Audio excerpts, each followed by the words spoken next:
소소한 듯하지만 결코 소소하지 않은 문제를 연구해보는 소소한 문제연구소 시간입니다. 지난주에 아프리카 얘기를 다 못해서 오늘 한 주 더 연장전입니다. 오늘은 어떤 이야기를 해주실 건가요? 네, 오늘 주제는 우분투 아프리카라고 한번 잡아봤습니다. 우분투 아프리카? 당신이 있기 때문에 내가 있을 수 있다. 그러니까 서로 함께 같이 살자, 공동체 이런 걸 강조하는 단어인데요. 이제 아프리카와 한국이 지난번에는 카리브 아프리카였으니까 이제는 같이 가자 해서 우분투 아프리카 잡아봤습니다.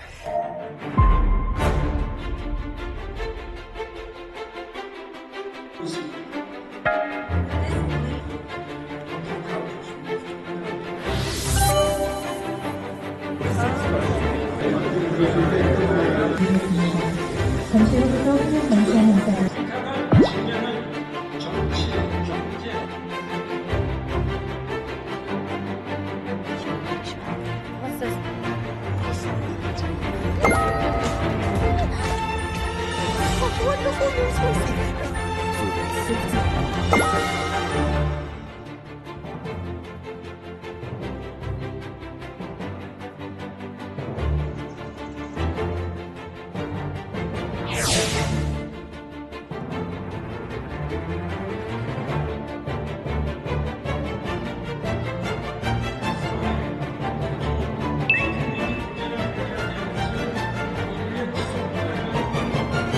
한 아프리카 정상회의가 열렸죠. 그래서 뭐 차량 통제도 이루어지고 많은 기사들이 있었습니다. 그런데 구체적으로 워낙 이제 아프리카 많은 나라들이 있기 때문에 누가 왔는지 또 어떤 얘기를 나눴는지 참 얘기가 좀 방대하기도 합니다.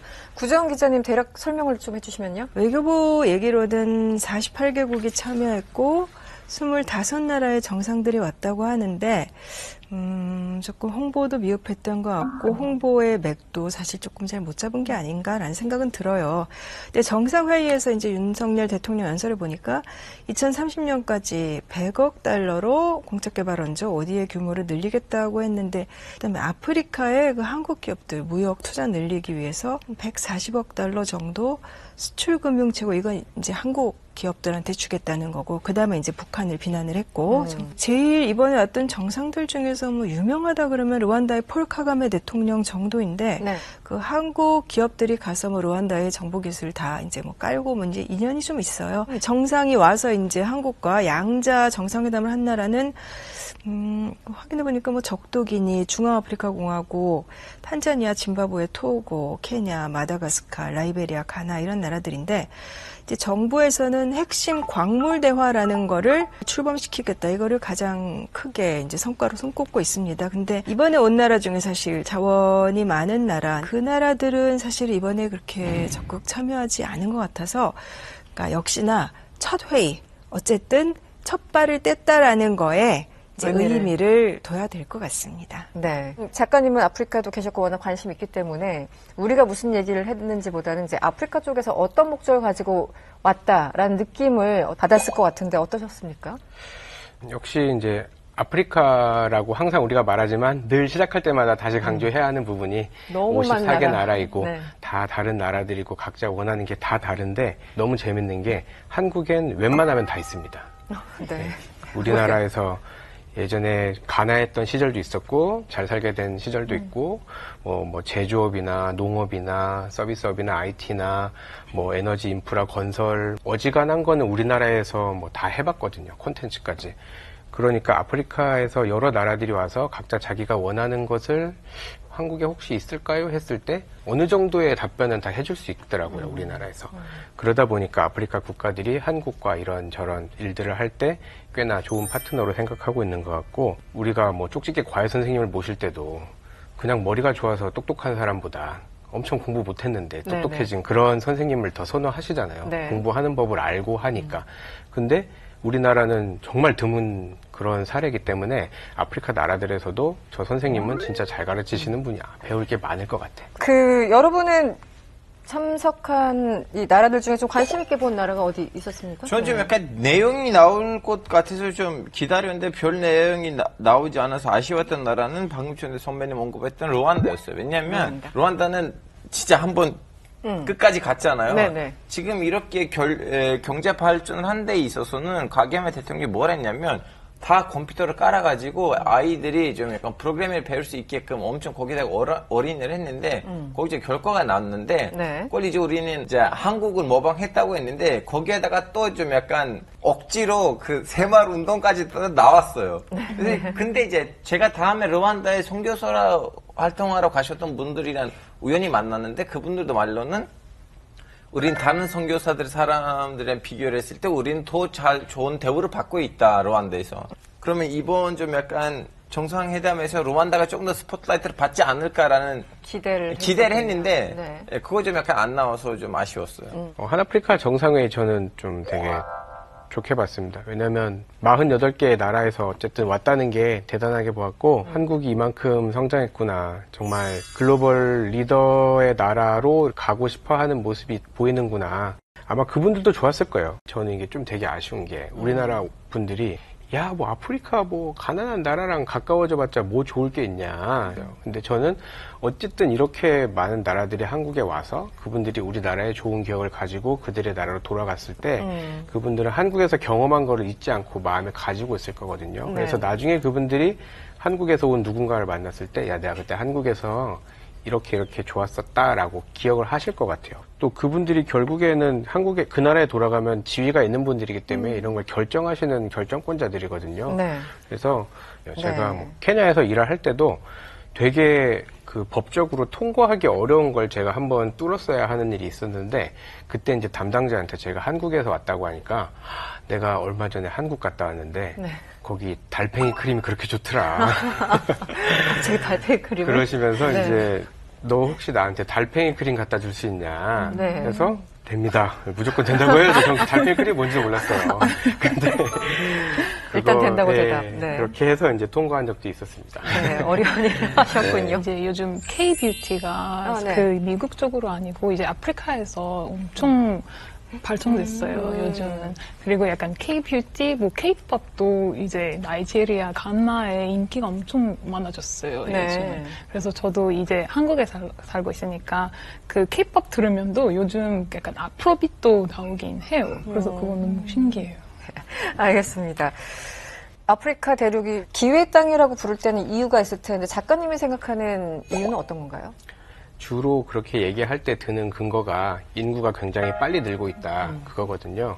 실제로 인구가 빨리 늘고 있고 GDP도 많이 늘고 있어요. 네, 근데 네. 문제는 GDP가 늘어나는 속도보다 인구 늘어나는 속도가 더 높으면 빠르면 그거는 뭐 그냥 인구만 많으면 못 사는 나라가 되는 거거든요. 그러네요.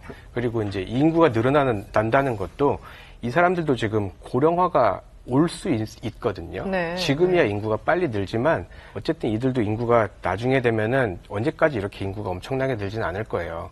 그렇기 때문에 이 사람들도 이걸 알고 있기 때문에 자기들의 인구가 젊은 인구가 많이 있을 때 최대한 발전을 해야 된다는 그 골든타임을 지금 놓치지 않으려고 하거든요. 네. 더 빨리 나라를 발전시켜야 하는 미션이 각 나라 지도자들에게 있어요. 근데 이 지도자들이 예전에 진짜 나쁜 사람들이 많았습니다. 거의 자기가 왕인 것처럼 네. 나라의 이런 자원 다 마음대로 가지고 가고 막 횡령하고 막 가족들 나눠주고 그랬었는데 아무래도 요즘에는 이런 민주주의 같은 게 자리가 잡게 되고 정부에서도 이런 장치를 만들다 보니까 예전처럼 그렇게 심하게는 못해요. 그러다 보니까 이 국민들도 물론 원하고 있죠. 시민사회도 이제 성숙해지면서 우리를 더 부유하게 해줘라. 멜로디 씨는 그 유년 시절 뭐 아프리카, 프랑스 왔다 갔다 왕래가 좀 있었고 살아보기도 하셨을 텐데 거기에 어떤 뭐라고 할까요? 청년층 파워? 제가 세네갈에 살고 있을 때 저 고등학교 때 있었어요. 네. 그래서 그때는 우리 학교는 약간 부자들 많이 좀 다니는 사립학교 뭐 이런 데인가요? 저런 학교 있었어요. 그래서 거기 다녔던 세네갈 사람들이 거의 다 나중에 뭐 변호사, 의사 이렇게 국가에 일하는 사람들이 있거든요. 근데 그 사람들이 아마 그때 고등학교이니까 그럼 놀자 이런 느낌이 있긴 있었는데 근데 지금 아직 연락하고 있어요. 그래서 네.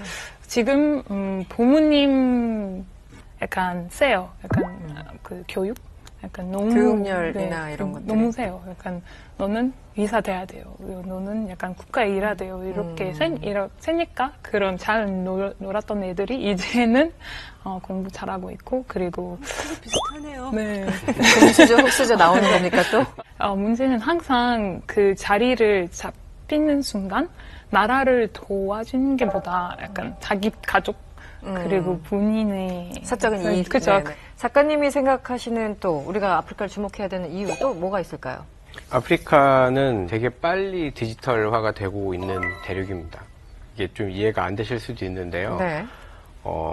아프리카에 컴퓨터가 있냐, 뭐 핸드폰, 스마트폰이 있냐라고 이렇게 생각하실 수 있는데 그게 좀 역시나 고정관념이고 꽤 네. 많이 보급되고 있는 중이거든요. 네, 네. 중국산 핸드폰 사가지고.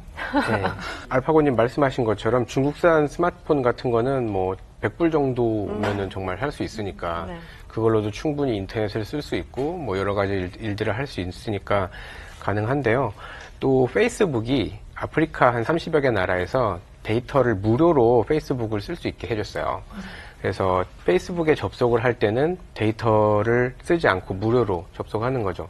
우리나라 요금제는 이제 정액제 쓰시는 분들이 많고 좀 대용량 막 몇백 기가씩 쓰시는 분들이 많아서 그렇게 크게 생각을 못 하시는데 아프리카 여러 나라들은 데이터 뭐 1메가짜리 요금제, 뭐 10메가짜리 요금제 되게 조그만 요금제들이 많아가지고 이메일 한번 보고 이제 데이터 끊기고 막 이 정도로 맞아요. 되게 그거 다 조그맣게 해가지고 이제 쓰거든요. 네. 근데 페이스북은 이거를 그때는 무료로 해줬습니다. 네, 그러니까 이 페이스북을 중심으로 굉장히 다양한 디지털 문화가 만들어지고 있어요. 그렇네요. 예. 그 생태가 구축됐겠네요. 예, 네. 그 안에서 쇼핑을 하고 그 안에서 언론을 만들고 또 학교에서 뭐 공지 올리면 페이스북에다가 올리고 학교 그런 식으로 공지까지. 예, 되게 다양하게 사실 옛날에도 시위는 많았는데 네. 그때는 시위가 나면 사람들을 정말 이렇게 막 무자비하게 탄압을 해서. 해버리는 경우가 많이 있었죠. 그런데 최근에 나타나는 시위들은 어떻게 보면 민주주의 안에서 일어나는 시위입니다. 이런 일이 있었습니다. 케냐에서 시위를 하는데 소년이 죽었습니다. 경찰이나 군인들이 발포를 했는데 바로 SNS에 쫙 올라가는 거예요. 온 나라 사람들이 그걸 알게 되고 이게 막 순식간에 이 분위기가 안 좋아지니까 정부에서도 그거에 대해서 성명을 내놓을 수밖에 없고 이건 미안하다 잘못했다 하니까 예전 같았으면은 잘해봤자 TV에 나와서 얘기하는 건데 TV는 굉장히 제한적인 정보만 나오는 곳인데 이런 페이스북이나 여러 가지 SNS 같은 것들이 활성화되면서 순식간에 다 퍼질 수 있는 나라가 되니까 함부로 권력들이 이렇게 쉽게 뭘 할 수가 없는 게 되는 거죠. 저는 요새 아프리카에서 살짝 굉장히 관심 갖고 있는 게 이 남아공의 그 넬슨 만델라의 그 아프리카 국민회의. 옛날에 흑인들이 탄압받고 이랬던 역사를 아는 사람들은 이 만델라와 그 ANC의 정통성, 굉장히 힘겨운 투쟁가 이걸 알지만 다 이미 한 세대 전의 일이 되어버린 거예요. 그렇게 되면서 사실 남아공도 젊은 사람들의 관심사는 경제 문제, 실업 문제, 저 흑인들 투사들의 세대들은 다 결국 기득권층이 된 거 아니냐, 격차는 커지고 이렇게 되면서 점점 더 지지율이 떨어지더니 최근에 치러진 총선에서 맞아요. 네. ANC가 네네. 과반 득표를 못 해버린 거예요. 네. 그래서 아마도 ANC가 어떻게 해서든 연립 정권을 해서 이어가기는 가겠지만 지금 남아공이 정말 주도적으로 이 남부 아프리카의 어떤 경제 기관차가 돼야 되는 시점에 그러기는커녕 내부 문제로 아프리카도 똑같이 이제 그런 식으로 가요. 뭐 시위도 하기는 하지만 이제 법과 정치의 테두리 안에서 제도권 정치의 테두리 안에서 싸우고 있는데 이번에 아주 그 굉장히 좀 주목할 만한 사건이 벌어졌던 것 같아요. 네. 우리 아프리카 이제 언급을 하면 자원 뭐 뿐만 아니라 사실 관광 자원 이런 것들도 굉장히 좀 유명한데 여기에 대해 좀 첨언하실 부분이 있나요? 아프리카는 관광이라고 하면 가장 먼저 이렇게 자연을 떠올리시잖아요. 사파리나 아니면은 이런 거대한 빅토리아 폭포 그런 것도 킬리만자로. 있고 킬리만자로 네. 그런 것도 있고 그래서 자연이 되게 잘 보존되어 있고 실제로 뭐 케냐 예산의 그 GDP의 한 10% 정도가 관광 수입일 정도로 10%. 높고 네. 또 되게 잘 유명한 곳들도 많이 있거든요. 뭐 잔지바르나 뭐 여러 가지 곳들이 있는데 의외로 서아프리카 쪽은 또 별로 없습니다. 그래요? 예, 서아프리카 쪽은 좀 날씨도 많이 덥고, 근데 북아프리카 쪽은 이제 모로코나 이집트나 이런 쪽이 역시 관광 대국이고요. 그리고 자연뿐만 아니라 되게 오래된 유적들도 있어요. 에티오피아에도 예전부터 있었던 그 왕국들의 흔적이 네, 지금도 네. 남아 있어서 그 말리에서 네. 예전에 전 세계에서 인류 역사상 최고의 부자는 말리 사람이었어요. 만사무사. 만사무사 네, 맞아요. 이 사람이 이제 성지순례 하러 메카 메디나 갔다 왔는데 그때 가면서 사람들한테 나눠줬던 돈으로 엄청난 이제 궁전으로 생겼다고 할 정도로 전설이거든요. 네. 이제 이분 시절 때는 말리에서 대학교 기업 이슬람 사원이 생겼는데 아직도 매년 사람들이 가서 거기에다가 이제 흙을 묻히거든요. 네. 그래서 이것도 유명한 축제가 됐어요. 그래서 네. 매년 이 축제에 참여하려고 그 서양 사람들이 말리에 많이 갑니다. 아. 그래서 말리에서도 엄청난 좀 약간 역사 유적지들이 있어요. 네. 이런 세네갈에서도 그 핑크 호수가 있어요. 거기 그래서 사진 가면 봤어요. 너무 예뻐요. 네. 그리고 혹시 가보셨어요? 네, 사진으로만. 가보셔서 진짜 핑크호수를 너무 가보시다니. 예뻐요. 그리고 다 약간 뭔가 던지면 플로팅 해요. 왜냐면 소금이 이렇게 너무 많이 차 있으니까. 네네. 전 너무 신기해요. 그리고 얘기 나온 김에 또 아프리카 관광지 추천해도 관광지 되나요? 예, 그 아프리카에 보통 케냐 쪽은 이제 마사이마라, 그다음에 탄자니아는 그 유명한 세렝게티.